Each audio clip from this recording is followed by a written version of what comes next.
My name's Neil Watterson. This is my documentary about my brother Gary's epilepsy. When I was younger, Gary was like my hero, my idol. I always looked up to him. I remember when I was younger, for example, I used to run about with Gary a lot and him and his friends. And my mum told me one time, no, like you have to make friends your own age. You can't be running about with Gary and his friends. Since my mum passed away 2 or 3 years after Gary was diagnosed, it's like 9 years now. I just feel like I haven't been there for him and helped him out as much as what I should have. So this documentary is for Gary and my way of getting his story out there and letting him express his struggles. Hi, my name's Gary, and I was diagnosed with temporal lobe epilepsy when I was 20. Temporal lobe epilepsy affects the temporal lobe, which is responsible for emotions and short-term memory. Temporal lobe epilepsy can be caused by blunt force trauma. So my two older cousins were left to babysit me when I was 4 years old, and I was messing around on the bed, and I fell off the bed, headbutted the radiator, and I had this lump in my forehead, then appeared, and has just basically never gone away. Temporal lobe epilepsy can be caused by traumatic brain injury, stroke and tumours. The cause, however, in many cases is unknown. So when I first started taking seizures, the feelings I would get would be, I would start to feel like a metallic taste in my mouth, but you used to always start with like a feeling I would get from my toes. It would sort of gradually make its way up to my throat, and then when it hit my throat, that's when I would start to get this metallic taste. Aurors or seizure warnings are common with people with epilepsy and can vary in many different types. That metallic taste is no longer there anymore, but I get sort of feelings in my stomach and lightheadedness, and it's just I can just feel it coming on now. Going through all this stuff with the diagnosis, being told that you're actually going to be disabled and possibly be disabled for the rest of your life was a big impact on what you might say mental health. Hello, I'm Scott. I'm Gary's friend. We've been friends since high school, about 14. I've known him since before he had his first fit. And we've been on holiday together before he's had epilepsy, and obviously places after as well. So before he had epilepsy, he would enjoy doing things and going on adventures or doing new things, but since then he's been more reluctant to try new things or do other things because he might think that the epilepsy will hold him back. So the first time Gary had a fit, we were working in the same place, so one of my friends rushed over to me in a panic and let me know what had happened. When I got there, Gary was on the ground and eyes all glassed over and just unresponsive as to what was going on in front of him. It took a couple of minutes and then eventually came to and was back, pretty much being able to see and hear what was going on, and back to actually understanding or being capable as well. So eventually the ambulance got there and they took to the hospital. It's not nice having to see your best friend taking fits or being in a situation where you can't help them. As much as you can only be there to make sure he doesn't hurt himself or nothing bad happens, without doing anything yourself, you feel as if you're helpless. So I can only imagine how he feels. I'm now 31 years old and I still have temporal lobe epilepsy. I've been through multiple medications to be might call seizure free for 10 years, and it's obviously not worked out. I mean, 10 years of my entire life. 10 years of my entire life. I've tried different medications. I've not even found one sort of balanced amount of tablets that could sort of cure, or not necessarily cure, but control my epilepsy. I know Dean knows someone who has medication to help them with their epilepsy, who has been seizure free now for a long period of time. So, you know, why can't it be me?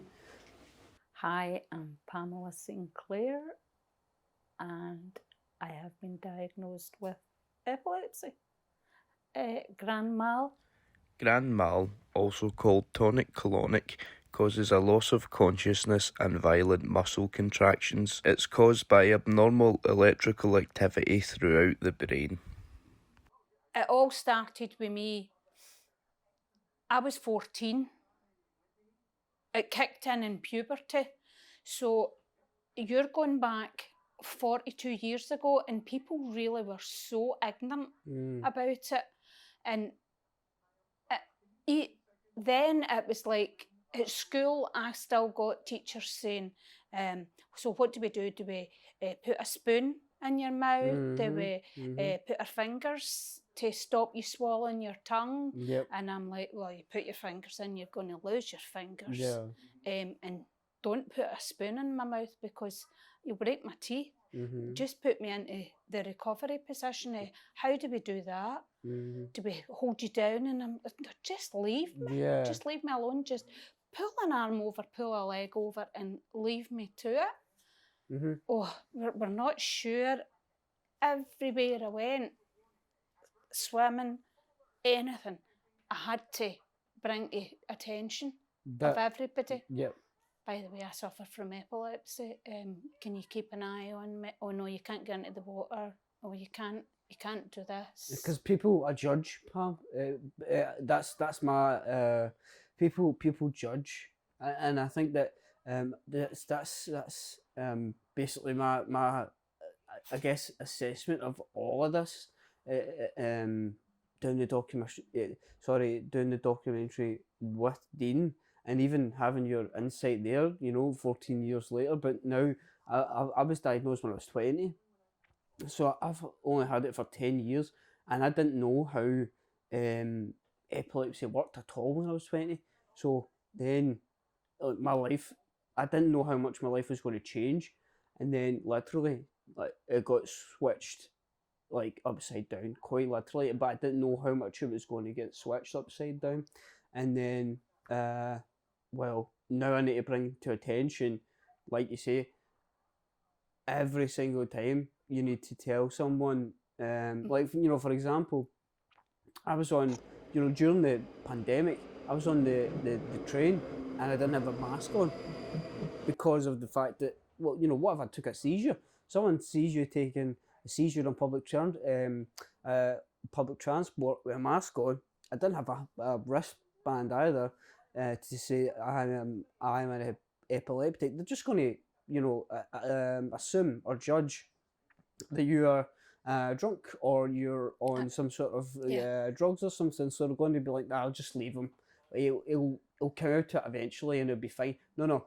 I am genuinely disabled here. You need to help me right now. When I take a seizure, it's not like drop to the floor, foam to the mouth, stereotypical seizure. It's just like tensing of the grip of the fists and like staring into the camera like I'm doing just now, you know?